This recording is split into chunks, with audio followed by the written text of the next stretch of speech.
संघर्ष भरी यात्रा में मैंने नफरत के समंदर भी पार किए और मोहब्बत की वादियों से भी गुजरी। मेरी आगोश में बसने वाले मेरे अपने भी थे और बेगाने भी, मगर मैंने सभी को अपने सीने से लगाया। तभी तो मैं अनेकता में एकता का प्रतीक बन गई और मेरा वजूद हिंदुस्तान का नसीब। आज आजादी की 50वीं वर्षगांठ के शुभ अवसर पर मैं अपने उस अतीत की कहानी सुनाने जा रही हूं जब इतिहास से मेरा परिचय भी नहीं था। सुदूर पुराणों के अतीत में आंखें खोली थी मैंने। तब मेरा नाम दिल्ली नहीं था, सरयानावत था। चंद्रवंशी महाराज ययाति के अधीन थी मैं, मगर असुरों और नागवंशियों के विरोध की अग्नि से झुलस रही थी मैं।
गुरुदेव की जय, गुरुदेव की जय हो।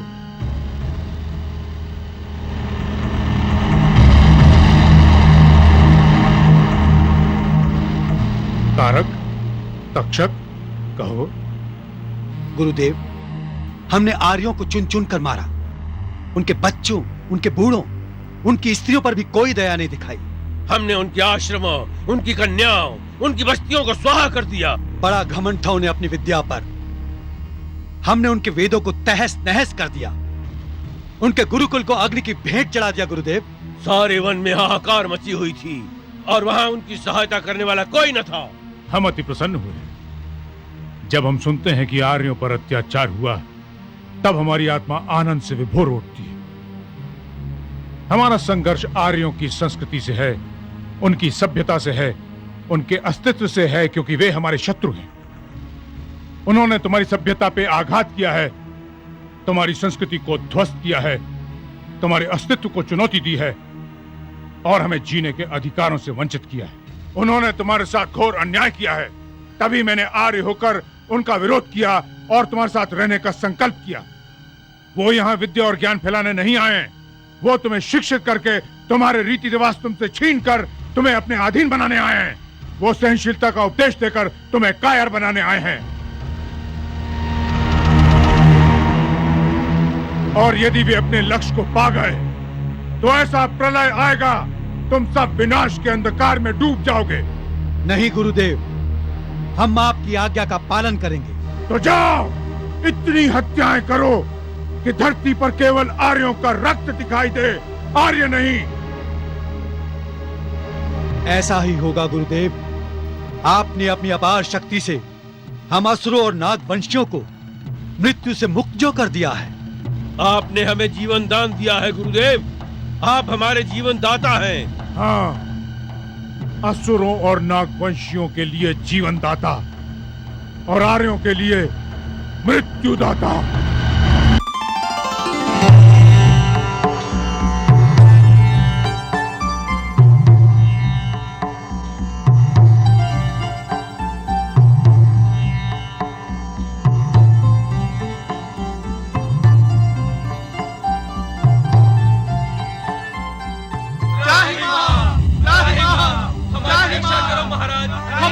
शरण में आए महाराज, हमारी रक्षा करो, हमारी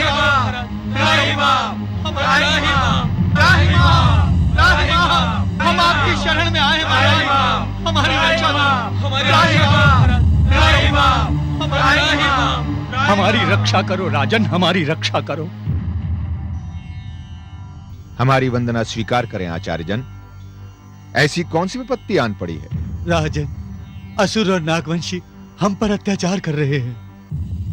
हमारे राज्य में ऐसे सभ्य, विद्वान और आदरणीय लोगों पर इतने अत्याचार बड़े दुर्भाग्य की बात है हमारे लिए। हमारे क्रोध की अग्नि असुरों और नागवंशियों को जलाकर राख कर देगी आचार्यजन। राजन, उन्होंने केवल रक्तपात ही नहीं किया, हमारी स्त्रियों के साथ बलात्कार भी किया है। हमारे आश्रमों, वेदों और समस्त गृहों को जलाकर स्वाहा कर दिया राजन, सब कुछ स्वाहा कर दिया राजन, कुछ नहीं बचा राजन। और सबसे दुर्भाग्य की बात ये थी कि वहां हमारी रक्षा करने वाला कोई नहीं था। हम ब्राह्मण हैं राजन, हम शास्त्र तो उठा सकते हैं परंतु शस्त्र नहीं उठा सकते राजन। शस्त्र उठाना हमारा धर्म है आचार्यजन, वो हम पहले भी उठा सकते थे, किंतु मानवता के आधार पर हमने उन्हें अपने क्षेत्र में रहने का अवसर दिया, जबकि वो हमारी प्रजा भी नहीं है। हम नहीं जानते थे कि वो केवल हमारे ही शत्रु नहीं, अभी तो हमारी सभ्यता और हमारी संस्कृति के भी शत्रु हैं। हम साक्षरता चाहते हैं, हम ज्ञान फैलाना चाहते हैं, और वो अज्ञानी और अशिक्षित रहना चाहते हैं। हम जीवन के नियमों का पालन करते हैं और वो पशुओं की भांति रहना चाहते हैं। हम मां बाप, भाई बहन, पिता पुत्र, छोटे बड़े, गुरु और शिष्य के संबंधों को मानते हैं, और वो संबंधों में विश्वास ही नहीं रखते। हम शांति और प्रेम का संदेश देते हैं, और वो युद्ध और रक्तपात की बात करते हैं। हम दया करते हैं, और वो अत्याचार। किंतु अब उनके अत्याचारों की सीमा समाप्त हो चुकी है। अब हमारी दृष्टि में वो केवल अपराधी हैं, और अपराधियों की शिक्षा है दंड। सेनापति। जी महाराज। सेनाओं को प्रस्थान का आदेश दिया जाए। जो आज्ञा महाराज।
महाराज।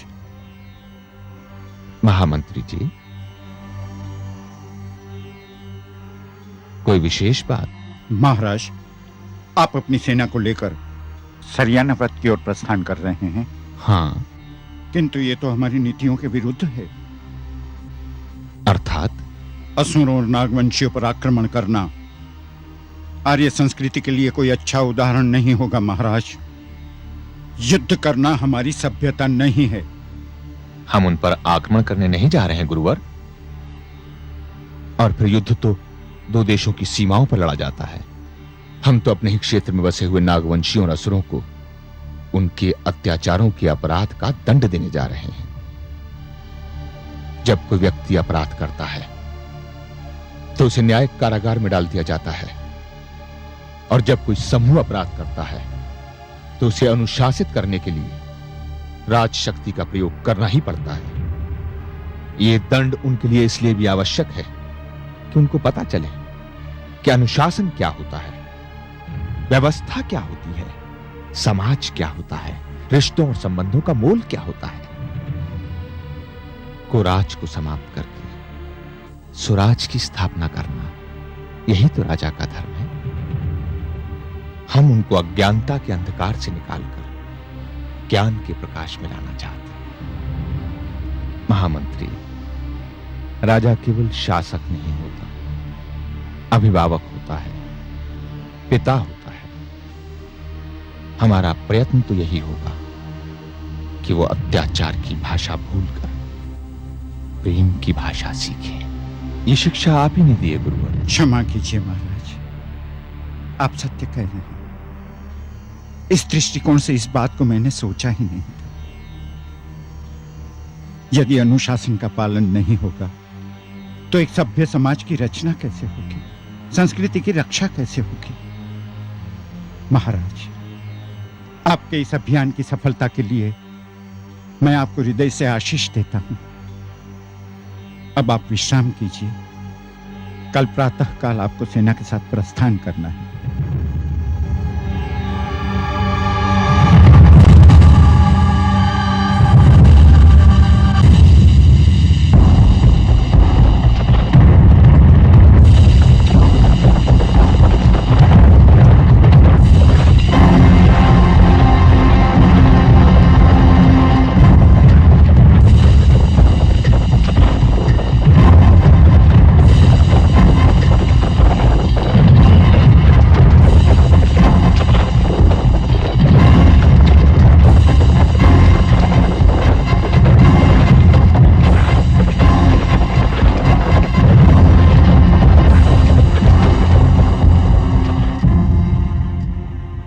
पड़ाव के लिए स्थान उचित रहेगा सेनापति। हम यहीं पड़ाव डालेंगे। महाराज, हमारा सुझाव है कि यहां पर पड़ाव नहीं डालना चाहिए। यह सुरलोक छिपकर घात लगाते हैं। हम जानते हैं सेनापति, आप हमारी प्रतीक्षा करें। हम इस क्षेत्र का निरीक्षण करने जाएंगे। जो आ गया महाराज।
सुंदर, अति सुंदर। मूर्छित अवस्था में भी ये कितनी जीवंत लग रही है। इसके निश्चल सौंदर्य ने मेरे मन के तारों को झंकृत कर दिया है। मुझे तुरंत इसकी मूर्छा का निदान करना चाहिए।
मुझे क्षमा करना देवी, मुझे आपको ऐसी अवस्था में यहां लाना पड़ा। मेरे पास और कोई उपाय ना था। क्षमा तो मुझे मांगनी चाहिए कि भागती हुई अचानक मैं आपके अश्रु के सामने आ गई और मुझे बचाने के लिए आपको इतना कष्ट उठाना पड़ा। मैं तो ये सोच रहा था कि प्रकृति की इस अनुपम रचना को यदि कुछ हो जाता तो मैं रचयिता को क्या उत्तर देता। देवी, आपका ये उपकार, ये सहानुभूति मेरे हृदय में समा गई है। किस प्रकार चुकाऊंगी आपका ये ऋण? हमें अपना मित्र समझकर। मित्र?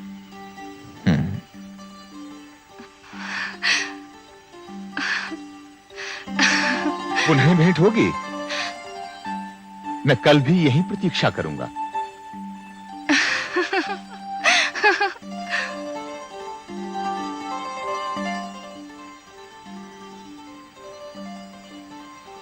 जाने कहां से आया ये शरद ऋतु का झोंका।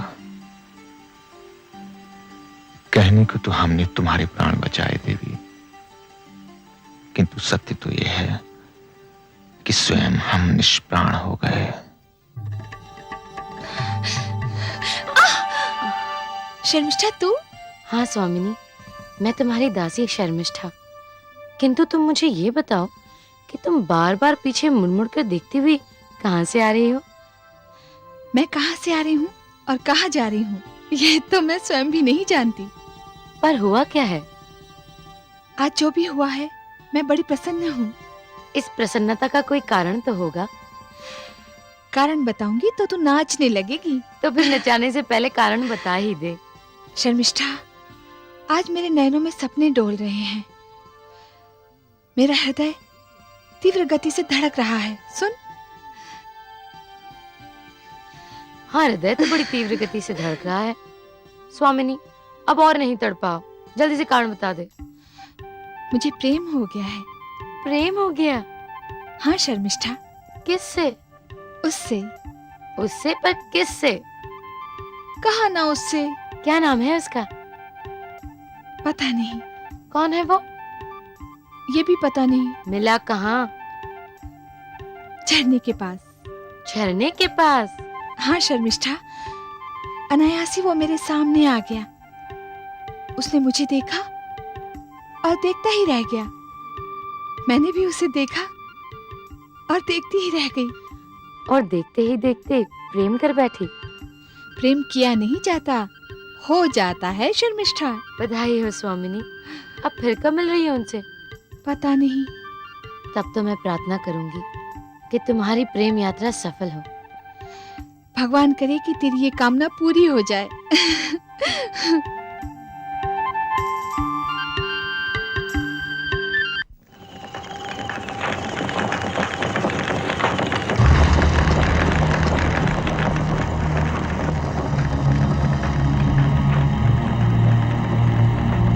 गुरुदेव की जय हो। क्या समाचार लाए हो? राजा ययाति स्वयं आया है, एक बड़ी सेना के साथ। महाराज ययाति स्वयं आए हैं? हाँ गुरुदेव, और इतनी बड़ी सेना का सामना करना हमारे लिए असंभव है। असंभव नहीं, संभव है। डरो नहीं। ययाति के साथ यदि उसकी सेना है तो तुम्हारे साथ है तुम्हारा गुरु शुक्राचार्य। क्या तुम लोग मेरी शक्ति से परिचित नहीं हो? गुरुदेव, आपकी शक्ति तो अपरंपार है। बस तो फिर निकाल दो भय को अपने हृदय से और चुन चुन कर मारो अपने शत्रु को। यदि तुम मरोगे तो मैं तुम्हें फिर जीवित कर दूंगा। जीवित करने का मंत्र है मेरे पास। तुम जितने हो उतने ही रहोगे, किंतु शत्रु की संख्या कम होती जाएगी। तुम उन्हें उस समय तक मारते रहो जब तक तुम्हारे तीर कमान उनका रक्त चाटते चाटते थक न जाए। और अंत में अग्नि को अपना शस्त्र बनाओ और इसमें ययाति को जीवित डाल दो। मैं इन लपटों में चलते हुए ययाति का क्रंदन सुनना चाहता हूं, क्रंदन सुनना चाहता हूं।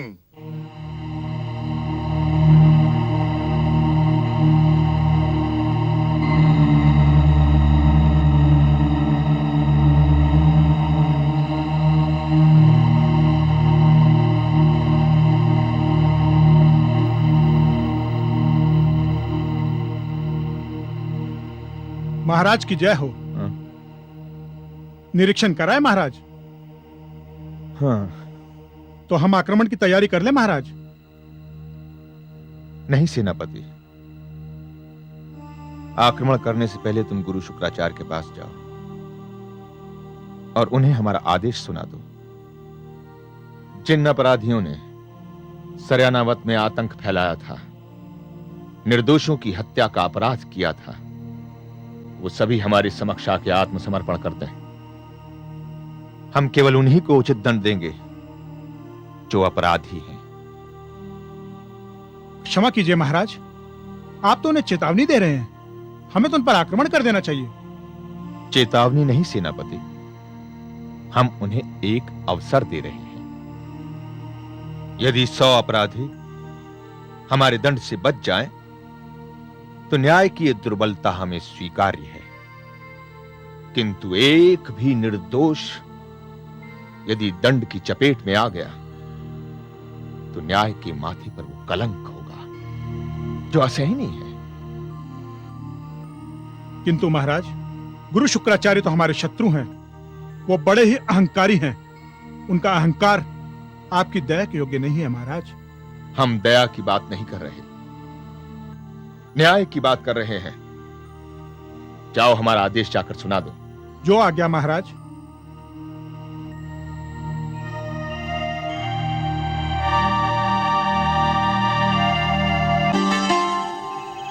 तुम सब इतना जान लो, शत्रु बड़ा शक्तिशाली, चतुर और युद्ध कौशल में निपुण है। उसका सामना करने के लिए तुम सभी को बड़ी सावधानी से काम लेना होगा। गुरुदेव की जय हो। क्या बात है? महाराज ययाति के सेनापति आपसे मिलना चाहते हैं। महाराज ययाति का सेनापति मुझसे मिलना चाहता है, उसे अंदर लेकर आओ। जो आज्ञा गुरुदेव।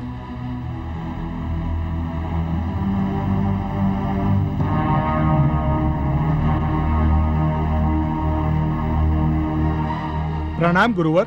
आज्ञा दीजिए गुरुदेव, इसे यहीं समाप्त करके इसके शव को ययाति के यहाँ भेज दें। तुम ऐसा नहीं कर सकते, ये महाराज ययाति का दूत है। इस पर आक्रमण करना या इसकी हत्या करना युद्ध नियमों के विरुद्ध होगा। नहीं मानता मैं युद्ध के ऐसे नियमों को। किंतु हमारा आदेश तुम्हें मानना होगा। कहिए सेनापति। महाराज ययाति का आदेश है कि जिन अपराधियों ने सराना व्रत में आतंक फैलाया था, निर्दोष व्यक्तियों का रक्त बहाया था, वो सब महाराज ययाति के सामने अपना आत्मसमर्पण कर दें। कौन होता है ययाति हमें आदेश देने वाला? यहां कोई अपराधी नहीं है, किसी ने भी किसी निर्दोष का रक्त नहीं बहाया है। ये क्षेत्र हमारा है, हम यहां स्वतंत्र हैं।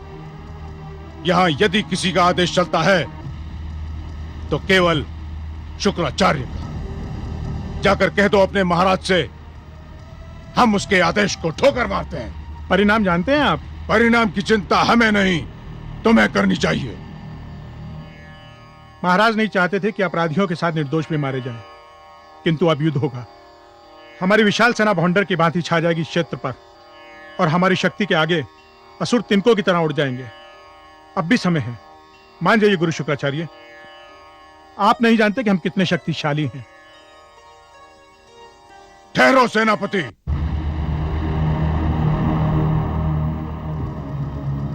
बड़ा अहंकार है आर्यों को अपनी शक्ति पर, किंतु हमारी शक्ति से तुम परिचित नहीं हो। देखो,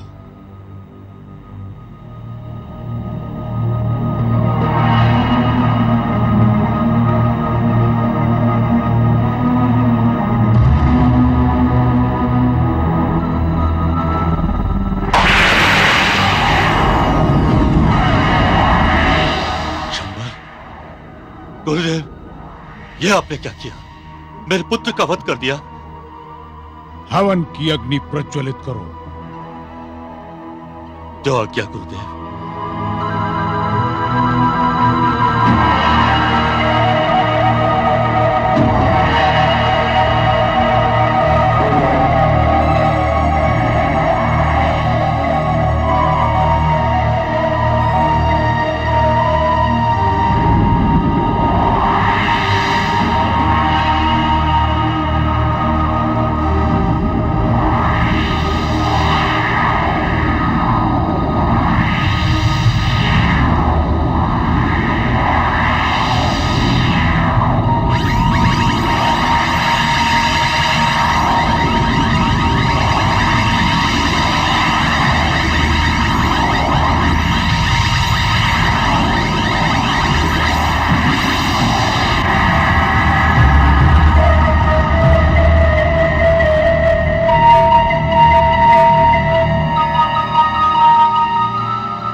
गुरुदेव की जय, गुरुदेव की जय, गुरुदेव की जय। तक्षक, हमें प्रसन्नता हुई कि तुम्हारा पुत्र तुम्हारी भांति साहसी है।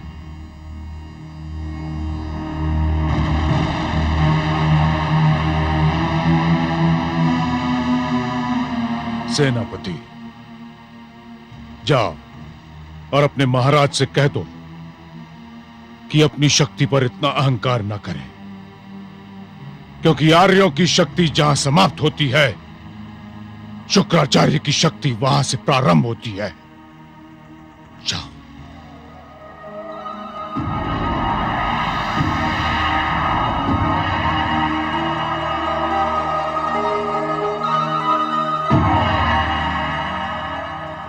महाराज, मैंने अपनी आंखों से देखी है उनकी शक्ति।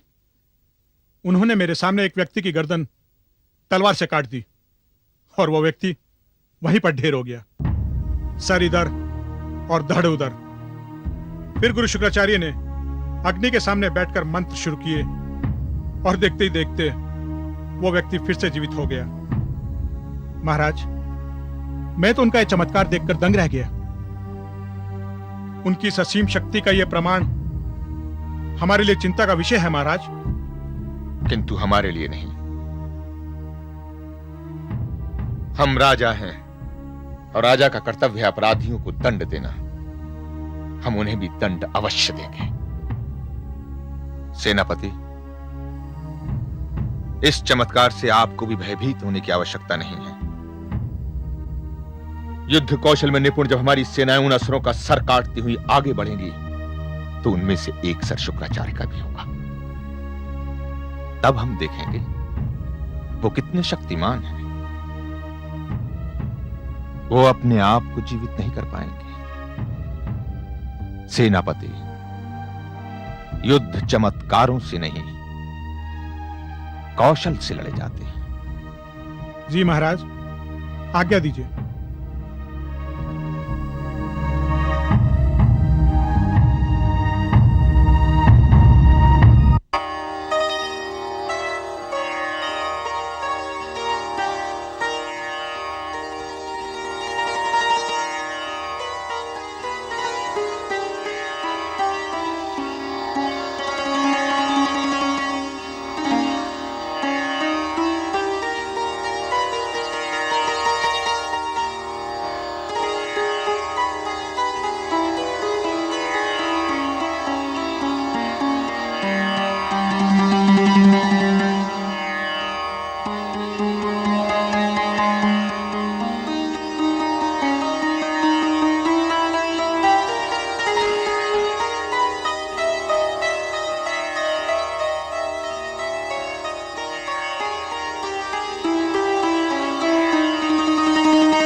फिर बुलाया है उसने मुझे,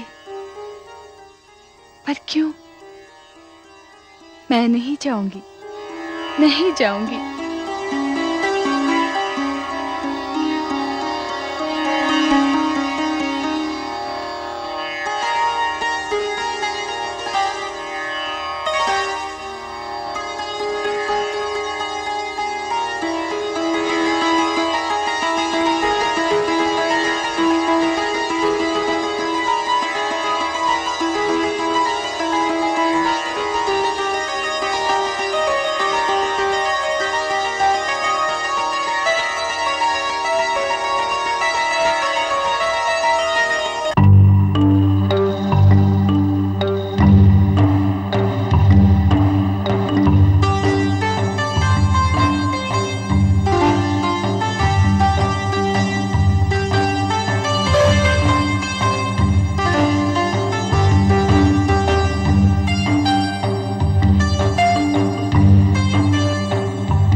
विलंब से आने के लिए क्षमा प्रार्थी हूं,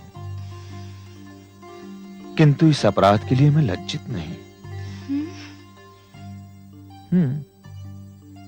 समय से आ जाता तो ये सुंदर दृश्य देखने से वंचित रह जाता। नींद से बोझिल आंखें कह रही हैं कि आपको रात भर नींद नहीं आई। यदि नींद आ जाती तो फिर मैं कैसे आती? बड़ा विचित्र संयोग है, नींद तो रात भर मुझे भी नहीं आई। क्यों? इसी प्रश्न का उत्तर पाने के लिए ही तो मैं यहां आया हूं। तो आपको प्रश्न का उत्तर मिला?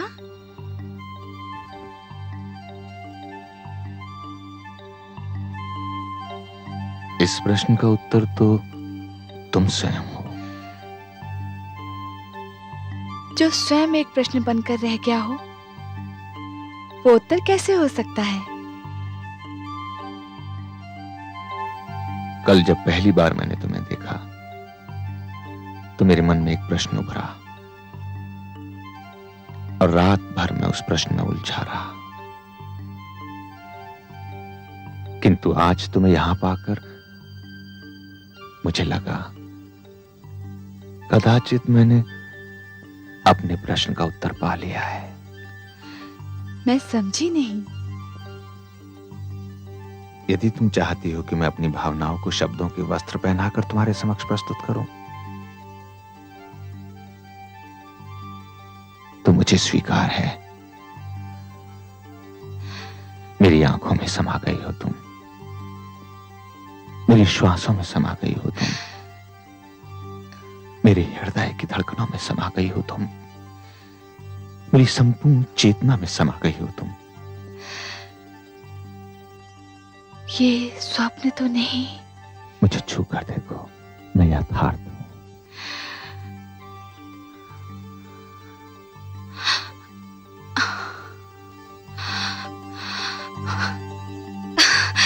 सुनो, अब तुम मुझे प्रश्न बनाकर कहां जा रही हो? मैं आपके उत्तर का उत्तर बनकर कल फिर आऊंगी।